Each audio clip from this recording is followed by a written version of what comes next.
Hola, les habla la doctora Nadia Álvarez. Vamos a hacer una revisión del grupo de ansiolíticos e hipnóticos comprendida en el compendio de psiquiatría de Kaplan y Saddox en su 11ª edición.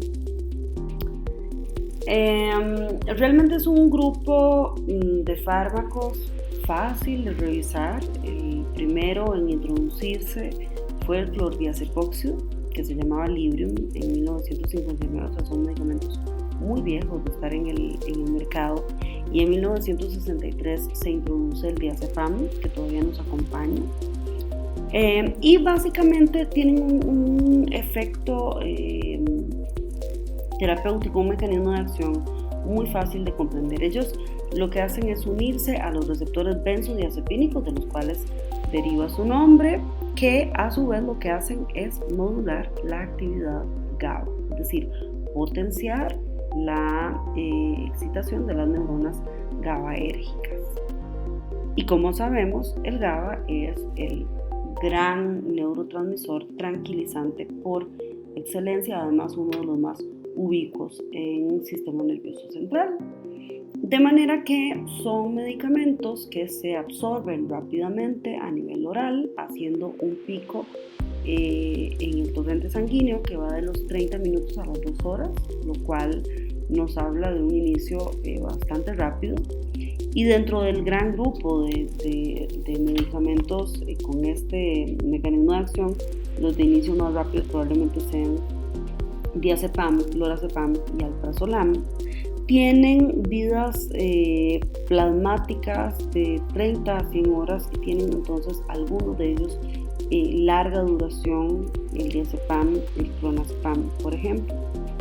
Acá es importante señalar que clínicamente la vida media de estos fármacos no determina la duración de la acción terapéutica. ¿Por qué? Porque la liposolubilidad, la unión a proteínas plasmáticas, que puede ser muy alta en algunos casos, hasta el 99%, va a hacer que se prolongue esta vida media. Entonces, de la que estamos hablando no necesariamente va a determinar la duración de la acción como tal que vemos en el paciente.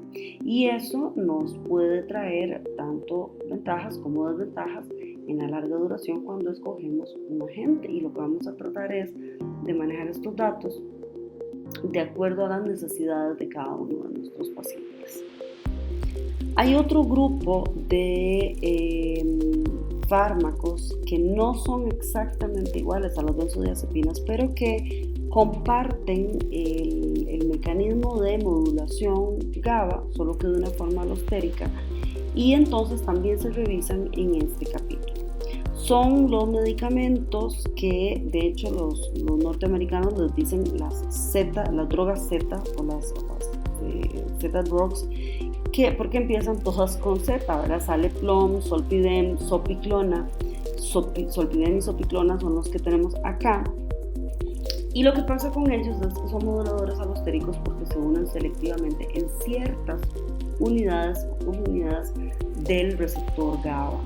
Y entonces tienen la particularidad de que son sedantes, pero que no tienen el efecto ni relajante ni anticonvulsivante que tienen las benzodiazepinas. Entonces es como que tienen un efecto sedante muy selectivo, por decirlo de alguna manera.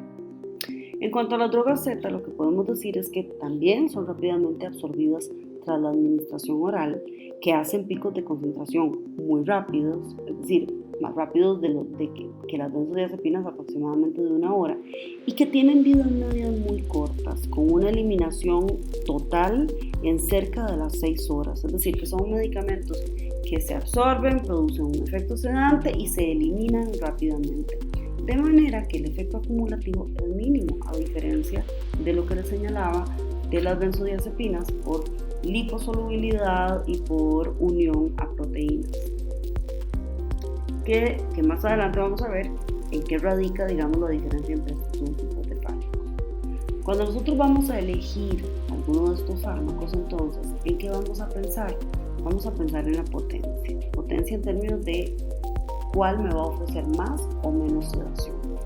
Alprazolam y clonazepam, por ejemplo, se consideran benzodiazepinas potentes que suprimen con eficacia, por ejemplo, los ataques de pánico. Y hay otros que se consideran de baja potencia, como el diazepam. Entonces, la idea es, digamos, evitar la sedación no deseada con dosis necesarias para controlar los ataques de pánico. Todo esto es muy relativo y va a depender mucho de cada paciente. Es decir, las benzodiazepinas en general, ninguna tiene una mayor efectividad que otra sobre ataques de pánico o sobre ansiedad generalizada o sobre fobia social. Ninguna ha demostrado como una mayor eficacia en específico. Todas tienen un perfil parecido y entonces es más bien cada paciente el que nos va a decir cuál es con la que siente mayor alivio, menor sedación, que siente menos resaca o menos arrastre, digamos, de esa sedación al día siguiente, etc. Otro tema que tenemos que tomar en cuenta es la duración. Por ejemplo, si yo soy una paciente que tengo una ansiedad generalizada, es decir, una ansiedad que me acompaña todo el día, una ansiedad que se caracteriza por la rumiación preocupada, por estar todo el tiempo pensando, por dificultad para relajarme, probablemente mi psiquiatra va a escoger un fármaco que tenga una vida media larga, ¿verdad? Y que me acompañe a lo largo del día, porque yo quiero que esa sedación, ¿verdad? O que esa ansiolisis me acompañe a lo largo del día. Cosa que es muy diferente si yo soy una paciente, por ejemplo, muy funcional, pero que esporádicamente hago ataques de pánico. Y entonces lo que ocupo es un medicamento que me ayude a apagar el incendio cuando tengo un ataque de pánico. Probablemente ahí voy a querer escoger un medicamento que tenga una vida media un poquito más corta. Si yo estoy usando la benzodiazepina, por ejemplo, como psiquiatra para inducir el sueño, y ojalá más adelante lo veremos, no se convierta en un tratamiento del cual dependa el sueño del paciente, pero si yo quiero inducir un poquito de sueño por una situación transitoria, entonces probablemente voy a querer escoger un medicamento que tenga un inicio de acción rápido y que no tenga una vida media muy prolongada, porque yo quiero que ese paciente al día siguiente se levante y se vaya a trabajar y no esté sedado todo el día. Entonces, de acuerdo a las características del fármaco y a las necesidades del paciente, es que yo voy a escoger cuál es el fármaco que se aproxima más, digamos, a aliviar síntomas sin producirme tanto efecto secundario. Entonces, en cuanto a la duración, retomando lo que les decía, el diazepam, lorazepam, alprazolam son medicamentos que empiezan a actuar con rapidez.